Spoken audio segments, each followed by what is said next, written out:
G'day legends, I hope that you are having a fantastic day and a brilliant Sunday. Now if you head back to work tomorrow, I hope that you have a great working week, but if you have the day off for the King's birthday, well, enjoy the day off. Now legends, of course, as always, we do have a lot to go over, so we will be looking at strikes. We need to talk about the large aerial attack that Russia has carried out and the continuation of this retaliation for Operation Spiderweb. We need to look at some of the predictions we made, what we are seeing come of this, and I want to speak about the real problem that this is bringing up, or at least one of the weapon systems being used, and the inability to actually repel this.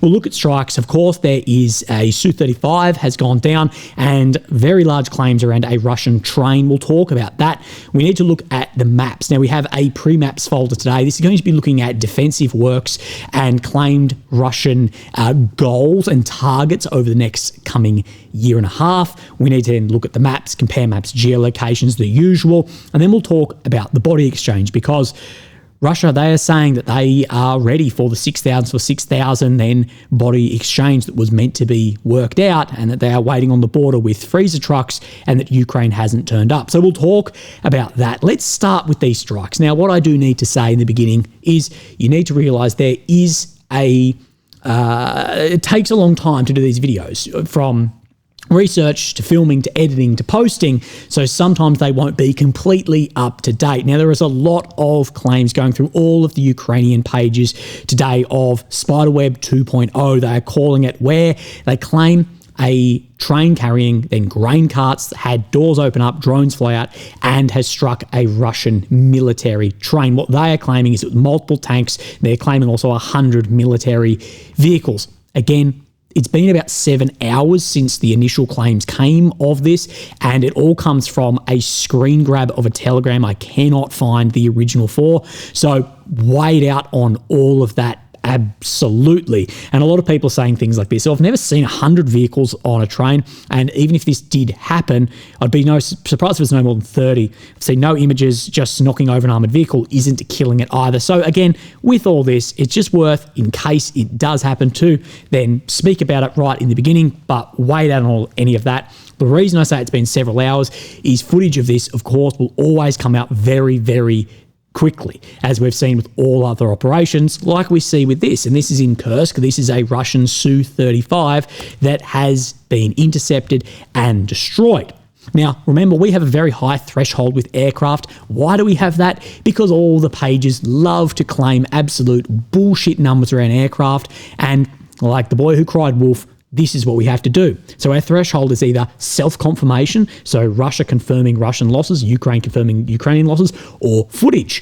And footage typically comes out very quickly. Of course, it can't be a campfire in the distance and then that is a Su-34. Footage has to be realistic like this of a Russian Su-35S. And fighter bomber, he has self-confirmed this, that a Su-35 lost in Kursk and the pilot has been rescued.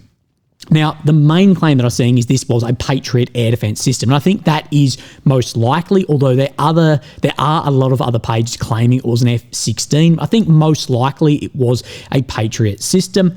And we do know Su-35, they are working a lot in this sector, and working a lot for a few reasons. Firstly is air-to-air escort for Su-34s dropping fabs. Su-34s, they're flying in, screaming and dropping fabs, but of course they can start getting painted by either air defense or by an enemy aircraft, and that Su-35s are flying and escorting them with their radars on, with air-to-air or air-to-ground missiles to engage that as well. And as well, targeting F-16 or other Ukrainian fighters in Sumy. We've heard claims about it, no confirmation of it yet, but a lot of claims come from an area of truth. That is propaganda. It has a beginning of truth, so you probably painted on radar and then didn't engage or didn't have a kill, and that's how that comes and then seeps through to everything's been taken out. And as we know, it's been a very rough week for Russian aviation. Although with Su aircraft, more of the tactical aviation, the last time we saw one down was in the Black Sea on May 3rd. And for Russian tactical aviation, the Su aircraft, as of this year, they still have a positive attrition rate. More are coming than off the out of the UAC industry, United Aircraft Company, then are being lost. And that is the primary goal of attrition war, is to have a positive attrition rate. Now, here's something that's very, very funny to see. We have seen, of course, fiber optic drones absolutely ruling the battlefield. And what we have seen drones use their propellers to cut the fiber optics. But today what we're seeing is GoPro footage of a Russian reconnaissance team. And then we see a Ukrainian fiber optic drone fly past through the woods. And then these guys jump up, they have a pair of trauma shears or scissors, they find the fiber optic cable, and then they cut the fiber optic cable with a pair of trauma shear scissors, as you can see here. There we go. And that then instantly will be downed. Of course, that is legitimately the best bloody defense against fiber optic drones at this point in time. As far as getting around these having a catastrophic effect on armoured vehicles and others, that's about as good as it gets at this point in time. I know people a couple of years ago made all these videos claiming that this cannon was going to be the absolute game changer that was developed in Australia by EOS. And I said at the time, well, I know there's a lot of problems with that. And you know what it hasn't done? Hasn't been a game changer. As soon as those words are used, well, if my neurosurgeon ever comes to me and goes, this medication is game changing, I'm sticking away from that. Now, what we have seen is very, very large strikes over the past 24, 48, 72 hours. And this is in line with what we predicted of ongoing pressure and strikes, because remember, attritional warfare is about keeping pressure everywhere, politically, tactically, strategically. So this is Kharkiv overnight. Let's just show you a little bit of footage here to get an idea of the scale of this. We can see many areas in this industrial sector, it looks like here, then burning. We do see some further strikes here too, and then we can see further footage like this as well. So a lot of this coming out, and this was multiple different types of aerial munitions used. And this was our slide from the day of Operation Spiderweb. And what I said was claims of nuclear strike, this is ridiculous, but what we will see is no major shift, just an increase in the amount that are going. In protracted attritional war, they don't want a spike in activity, they want steady, constant pressure. You don't want peaks and troughs, you just want constant pressure, because the last thing you want to do is have one all-out attack and then you can't have anything for a long time. Remember, the goal for attritional warfare to eventually then reintroduce maneuver is simultaneous and successive actions. You can't just have a successful action and then nothing to further exploit that. And it was the largest combined strike on Kharkiv. And the attacks, from what we're seeing, appear to be mostly in industrial sectors. And it was a combination of strategic and tactical weapons, missiles, glide bombs, FABs, and drones. But this is in line with our predictions, that it will be an increase, but in sustainable airstrikes and not a single mass attack, and that tactical aviation of the FABs, that these will play a significant role, effectively due to the efficiency of glide bombs. If you look at the effect on target versus price, they are unbelievably efficient. It is basically bloody artillery carried by a bomb truck. And this was in Kharkiv, and I want to show you one of the big problems that is occurring in areas like Kharkiv and Sumy, Kramatorsk, other cities that are near to the front line, or at least in the tens of kilometres. As we can see here, 32 kilometres-ish from then the closest point of the international border. And these glide munitions, they are becoming a big problem, because what we have seen is claimed is that the range has increased to a maximum of 95 kilometres. And where does that 95 come from? Well, this is from Spartak Bodosenko, one of the senior experts from the Kharkiv Regional Prosecutor's Office. And this is what I wanted to show you here. Now, this is in ChatGPT, but it gives us a good idea of the numbers at least. It's close enough to it. And what he said last week was launches are carried out from a height of 9,000 metres at a speed of 700 to 800 kilometres per hour. So we can see these are our scenario parameters. Now, in this as well, I've put that it will conduct a 4 to 5G combat turn after dropping those munitions, because of course you still move forward in the jet while doing a turn, but also that yes, it's dropped at 700 or 800 kilometres, but once those glide bombs are dropped and once the 180 turn has been made, they're going full afterburner following this. So you can see what we have put in, and the Patriot range being 30 kilometres back as well. Patriot, in this case, we're saying would be in Kharkiv as well. So what we're saying is that Kharkiv is 30 Ks from the border, the Patriot is 30 Ks within here, and then therefore the actual dropping of those munitions is 65 kilometres back, then conducting the turn, and the forward drift in the turn is 6 to 10 kilometres. It may actually be a lot less than this. This is thinking of a horizontal turn rather than actually going inverted like we have typically seen. But again, it gives it a buffer distance of the plane of 25 kilometres. Stick with me. This shows why these glide bombs are such an issue, especially with that range. Even a wide 20 kilometre turn arc will only advance the jet 10 kilometres closer. It'll still remain outside the 15 kilometre real kill zone, or most effective kill zone of a Patriot. And with what we've put in, Su-34 will not enter the Patriot engagement zone at all in this case, even accounting for a full 180-degree combat turn, because it maintains 25 kilometre standoff buffer, and its turn radius would only drift at 10 kilometres to forward at most. There's no exposure time, no lock, no engagement window. Now, of course, this is presuming as well that those glides are being used at the absolute maximum of 95 kilometres, but it gives us a good idea. And I went through some of these numbers the other day with moving closer and closer and moving the Patriot closer, that even best case scenario, it's looking like there's only a 90-second or less window where the Su-34s could actually be engaged. And well, this lines up to the real world of what we're seeing is we're not seeing any of those Su-34s, which are by a mile the most important aircraft operating in this war at the moment. We're not seeing any of those targeted. And this gives us a good idea of what Mr. Donald Trump thinks about these strikes following Operation Spiderweb. The bombers inside Russia, the airfields, did that change your view at all of what Zelensky, the cards he has? Well, they gave Putin a reason to go in and bomb the hell out of him last night. That's something I didn't like about it. When I saw it, I said, here we go. Now it's going to be a strike. So, saying it gave Putin a reason to go and bomb the hell out of him. This is one of the problems with strategic strikes, is it is tit for tat. But at the end of the day, whether Ukrainian or whether Russian, strategic strikes will not win or lose this war. This is still a ground war, and it will be decided on the battlefield. So let's talk about the battlefield.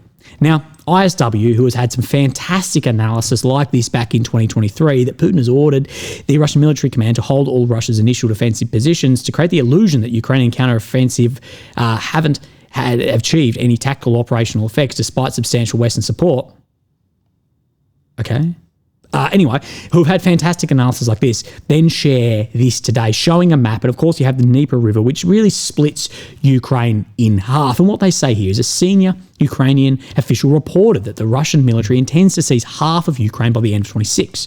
Russian forces are highly unlikely to be able to make such large advancements in such a narrow timeframe, given Russia's current offensive capabilities and assuming that the flow of Western aid to Ukraine continues. The Russian military command's reported objectives for 26 extend far beyond Russia's formal territorial demands and aim to seize a significant part of central Ukraine and most of southern and eastern Ukraine. Now, this gentleman here, Leonid Rogozin, he says this: it's like the Kyiv in 3 days trope. Act 1, claim the Russians have a specific, impossible to achieve target. Act 2, claim they failed to achieve this target. And I agree with that. From what we are seeing, I also agree that it would take longer than that time frame if Russia wanted to come up to the Dnieper. But at the same time, that given the conditions of what we have seen and where Russians are willing to negotiate from, it doesn't seem like this is a realistic goal that they are looking to achieve. Russia's reported military campaign plans for 25 and 26 are consistent with long-standing Russian territorial objectives and recent statements by pro-Kremlin voices in the informational space. I don't care if someone has a pro-Kremlin voice in the informational space. I care about what then the Kremlin actually says, because people come out with wild shit all the time. Pro-Ukrainian voices in the informational space want Moscow, okay? The Russian military is likely unable to achieve its purported 26 objectives, given the significant manpower and material losses the Russian forces have sustained over the last 3 years of war and the Russian forces' inability to achieve operational manoeuvre on the battlefield.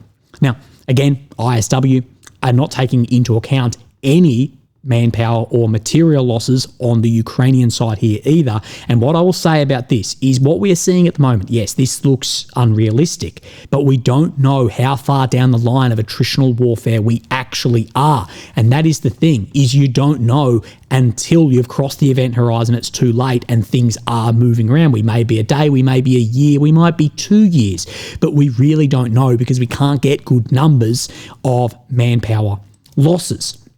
But what we do know is that attritional war can work a lot like bankruptcy. It doesn't work in a constant line on a graph or a linear line on a graph. It can fall off a cliff and maneuver can be reintroduced literally overnight if that occurs, and things start moving very, very quickly. You have the German Chancellor and then the German Chief of Defence saying that Russia is going to have the ability to have actions against NATO by 29, potentially earlier. Well, if they aren't telling fibs or trying to get the military-industrial complex up and going, this wouldn't look that unrealistic. I think the goal of the 4 Oblast is still there, and I think that is still a long way away looking at the battlefield and advantages and disadvantages. Putin's theory of victory depends on Western alliance backing Ukraine, abandoning Ukraine as a necessary condition to bring about the scale of advance. Russia is very unlikely to seize half of Ukraine if the international coalition continues supporting Ukraine. US support. And the US support, there's not much appetite to give a hell of a lot more. That's why I show you things like Trump's comments. At the end of the day with this war, I just don't know where it can end other than physical barriers or borders. So one way is the internationally recognised border. That would be best case scenario for Ukraine. But any of these borders in here is not ever going to be recognised, we don't believe on the whole, as Russian territory. And the only thing that is a real physical barrier in here is water, or of course in history you have breaching mountains, and that is where a lot of borders get drawn in then conflict, ground conflict like this. And I don't think that it is completely out of realism to say that the Dnipro River is going to be some sort of border. Now, I'm not saying that then Russia occupy these areas. No. But what I'm saying is the parts that they will end up occupying between that occupation and the Dnipro, these will likely be special zones, maybe demilitarized, we don't know. But let's have a look at how much Russia actually occupy at this point in time. So, of course, all of Crimea, Donetsk, they are 73%, Luhansk 99.4%, Kherson 75%, Zap 75%, Kharkiv 4%, Sumy 1%. So it gives us an idea of these claimed regions as well, and that occupying the majority of it. But as we know, that Luhansk getting very, very close, but also having very, very small gains in there. Now, this is the part that I'm most interested in about today's video. So if we come onto the map, and of course we have Ukraine in the center of the screen, the capital of Kyiv, red areas occupied since 22, the purple since 2014, we come into the Donbass and we have the main cities left in here is Kramatorsk and Sloviansk.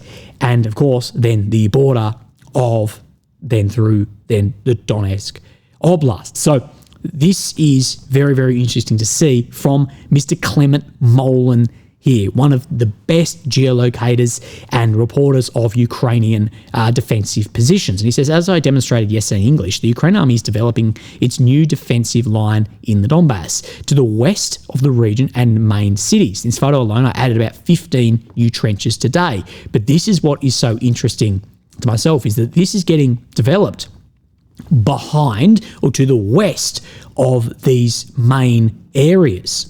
Okay, so we have Sloviansk, Kramatorsk, the real golden nuggets that sit in here, and that a lot of effort is to go into building defensive lines behind it. Now, what is this for? Well, it can be used for a lot of staging to move forward to the front line, as well as just entrenching positions. But as well, it does tell us a lot that there is real fear about an advancement on these areas. And as Mr. Big Surge said, that Kramatorsk and Sloviansk, they are cards on the table, but they'll only be cards on the table if you're actually willing to play them from your hand as well. And these are big, big bits of negotiating in between where Ukraine and Russia's position is and where the battlefield is advancing. So it is important to note where these defensive lines are being made and resources poured in on the western side of those areas. Now, let's actually have then a look at the maps. So we explained where we are, but the first place I want to come up into is Sumy, Ukraine, Kursk, Russia. Now, what we can see on this map is that there is further Russian advancement out of Lochnia. Let's firstly then compare the Syriac map to this. So that we have, during the last days, the Russian army managed to capture the border section south of Oleshnia and reach the outskirts of Mala Korch-Kakivka. So let's have a look at this. So this is this border section right in here. And he's saying that the Russians have been able to capture this. But then the area I want to come down to, Mala Korch-Kakivka in here, where he is suggesting that the Russians are moving down this road and are on the outskirts. So keep an eye on that. In my opinion, Kursk here is probably more around that 200 kilometre squares, and that is major. Come to the west of here, what we reported yesterday is it's looking like some Russian forces may be very close or potentially surrounded in here. And AMK mapping, he's the one keeping up with this the best. And what we can see is where Russia hold in the centre of Tyetkino and where the Ukrainian forces have crossed then the international border and are occupying areas, including this main service route. So it says there are no new confirmed advances on either side of the past 24 hours. Ukrainian forces are working in three main directions. From Rozivkia, Ukrainian infantry in small groups of 3 or 4 soldiers are attempting to move through the grey zone to the central part of the village from their primary forward deployment point in the vicinity of the Tyetkino cemetery. Russian FPV drones are repelling the attacks for now. South of Tyetkino, Ukrainian forces are attempting to bring in reinforcements to the western part of the village and consolidate positions in the outermost houses. According to updated information, the gas station remains in grey zone. So, of course, coming from this main road and in the south to then north-northwest as well, and pincering down and increasing the pressure here. To the west of Tyetkino, now I actually believe he means to the east here, because this is where Popovo-Lizachi is. Ukrainian forces are attempting to bring in reinforcements from their main forward deployment point in the trench strong points in and around the northern tree line to their foothold in the village of Popovo-Lizachi, which sits right here. The goal is to physically cut the remaining roads to Tyetkino, so ways in and out. These roads, however, are under full Ukrainian fire control, meaning that most supplies for the Russian garrison there are brought in with drones. Ukraine is conducting several airstrikes on Tyetkino daily and covering the whole village and its supplies with artillery fire and drone strikes. Drones are also laying mines on the main highway to Tyetkino in an attempt to prevent supplies being brought in via vehicles. Currently, Russian forces are mainly concentrated in the red circles on the map in the central part of Tyetkino and in the vicinity of the industrial zone and grain towers. The garrison is made up of elements of these regiments' brigades. However, there is news of Russian reinforcements being brought in from northeast to unblock the roads and push Ukrainian forces out of the villages. However, so far, no counterattacks have been reported. So I believe it will be desperate for Russian counterattacks to come down this road and unblock these sectors. So wait and see. We may see a lot more assets and resources from FABs to drones allocated into the position, given it is looking like there are some forces who are close to or have been potentially cut off. So let's have a look in other areas on the map. Firstly, let's come up into Kupiansk. Now, what we see here is the island buoys of Kindrashivkia being shown on this map, of course, from a geolocation that we saw yesterday and that Syriac has been showing for a couple of days. But what Syriac, he is saying, is that the situation here has been clarified. The locality is divided between Russian army in the northern part and Ukrainian army in the southern part. The Russian continues shelling the village of Radkivka, which is under firmly Ukrainian control. So Radkivka right in here, Kindrashivka in here. Clarification on that map, but you can see this red to this red. This should be red check today because it is technically showing advancement in here as per that geolocation that we did see. Continue our way further down the maps. Let's then go into Terni. So this is the Terni front in here. As I say every day, the area concerning me the most, because I believe the Russians will try and fatten this. I don't see the point in much further western push, especially given this attritional nature of war. And as we see by the Syriac map today, Zelene Dolnya, further then fattening of this front line from Rydkadab down into that area, weighed out on that. I think we'll see more and more of this. Again, basically indicating the grey zone here is then red. Now, let's move our way down into then the Pokrovsk front. We don't have much until we get to Pokrovsk East and more advancements towards Yambalinivka, but we know these tree lines in here had assaults on them, so that is definitely in grey zone. I don't have any update in here for you today, but once we come to the Pokrovsk western side, I do have a geolocation for you. So we see Uspinivka, Novoserhivka. And what we see is this is a Ukrainian Baba Yaga drone. You can't really see it in the footage. I'll put it on the Telegram. This is targeting Russian forces in here, and then the geolocation we get is right up to about, it's as close to the H as I could really get it, so some 3.6 kilometers behind the line. The Russians are working right out to here, being targeted, but we know that there's presence there, that therefore that is not under firm control, likely of anyone. The grey zone is out to there. Likely that means the red zone from Novoalexandrivka or Uspinivka is closer than that as well. Now, let's come down into the Velika Novosilka front. We have Koma Fedorivka. We spoke about this yesterday, and that 8+ or 8-ish kilometers being made, depending where you really measured it for.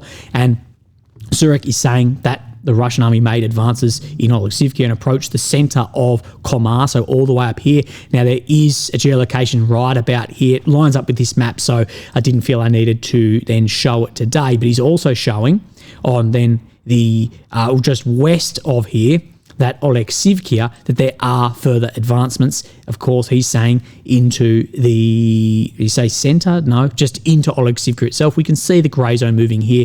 Again, it's probably, well, not probably, Bahatar is under occupation. So is Odrane. So it's likely more like is being shown on this map here. Then let's move down into the south, and we have Huliapol, Malinivka area we did speak about yesterday, and Suryak again has said that there's further advancements here, that the offensive towards Malinivka, and they have reached then the first houses, and a lot of this grey zone has now turned red. As you can see, the further advancements then in this direction. You can see where this road is coming, and it's all the way down in here. So wait out on that. But I wouldn't be surprised to see further southern offensives. And then to the south of Orokhiv, Robotny, of course, this is the area where Ukraine had its 2023 counteroffensive, and where this map has been very wrong for probably a year and a half in a lot of these sectors, given the geolocations we had when I used to live at the other house, okay? During this week, Russian army restarted offensive operations in this front. Ukraine army withdrew from serious positions. Part of these positions, south and southeast of Novodanilivka, were taken by Russian forces. So we're looking right down in here. The labelling isn't fantastic. We need to look at the road. So into this sector here and sort of down where we see this tree line and these paddocks on the 45-degree angle. Of course, massive incentive not to show that coming under then control over the past months. Now, body exchange. What we know, after the last working group talks between Ukraine and Russia, there was deals for exchanging of POWs and bodies of those fallen. And this is from Reuters today, that Russia says Ukraine postpones prisoner exchange, accepting bodies. That Ukraine has unexpectedly postponed exchanging prisoners of war and accepting the bodies of killed soldiers for an indefinite period. This comes from the Kremlin aide Vladimir Medinsky, who's heading up that working group. So in this 12,000, it's focusing on the youngest, most severely wounded, and the return of bodies. As Medinsky has said, in strict accordance with the Istanbul agreements, on June 6, Russia began a humanitarian operation to hand over to Ukraine more than 6,000 bodies of killed Ukrainian servicemen, as well as to exchange wounded and seriously ill prisoners of war and prisoners of war under the age of 25. He said there's over 1,200 bodies of killed Ukrainian soldiers in refrigerated containers at the exchange point. Russia has also handed over to Ukraine the first of 640 prisoners of war, these wounded or seriously ill young people. The Russian Defense Ministry's contact group is on the board with Ukraine, adding that Ukrainian negotiators were not at the exchange location. Ukrainian officials responsible for the exchanges did not respond to a request for comment. That Medinsky has said, "We are on site. We are fully prepared to work. International TV channels, news agencies and correspondents are welcome to come and see for themselves that this is indeed the case." And in the video here I've blurred out, you can see these semi-trailed refrigeration trucks with guys in hazmat suits. Of course, these are full of those fallen. And Russia today, right, under Ukrainian law, Each family of a soldier killed in action is entitled to 15 million Ukrainian hryvnias, or around 360,000 USD. Accepting all 6,000 bodies would trigger a $90 billion Ukrainian hryvnia in mandatory payouts, nearly 10% of the nation's entire 2025 defence budget.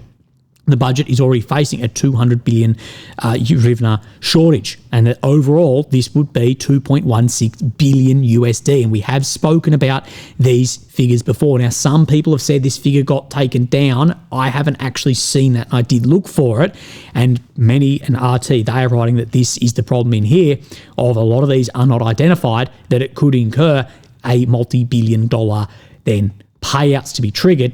And what I'm seeing through the Russian pages is that Russia is starting to release the identifications of some of these who have fallen. Now, CNN, they report this, that Ukraine swiftly rejected the accusations, saying they did not correspond to reality. It said the exchange of prisoners of war and soldiers' bodies were a separate process. Ukraine's coordination headquarters of treatment of POWs wrote on Telegram, unfortunately, instead of constructive dialogue, we're again faced with manipulations and attempts to use sensitive humanitarian issues for international purposes. We call on the Russian side to stop playing dirty games. Ukraine's defense ministry said Russia was creating artificial obstacles and making false statements. Okay, but these are separate issues. I don't see why those trucks are there if that wasn't what was then sorted out. The Ukrainian side has faced yet another attempt to renege on the agreements after the fact that on Saturday evening, Yevgeny Belitsky, the Russian-appointed governor of the occupied parts of Ukrainian region, said Moscow would publish the names, and I believe we're starting to see those. He's also accused Kyiv of not carrying out what it agreed to, saying what there is to discuss if Ukraine refuses to accept the bodies of its dead, the agreement about which was reached during the second stage of negotiations. And we know that was met. The actual situation here, it doesn't look pretty, but we also don't know 100%. We know that funding may have something to do with it, as well as maintaining the narrative about the limited losses that are claimed as well. Again, I think a lot of people are going to be absolutely shocked when they see the realistic cost of this war. Legends, I hope that you are having a fantastic day, and I will speak to you tomorrow. Thank you. Bye-bye.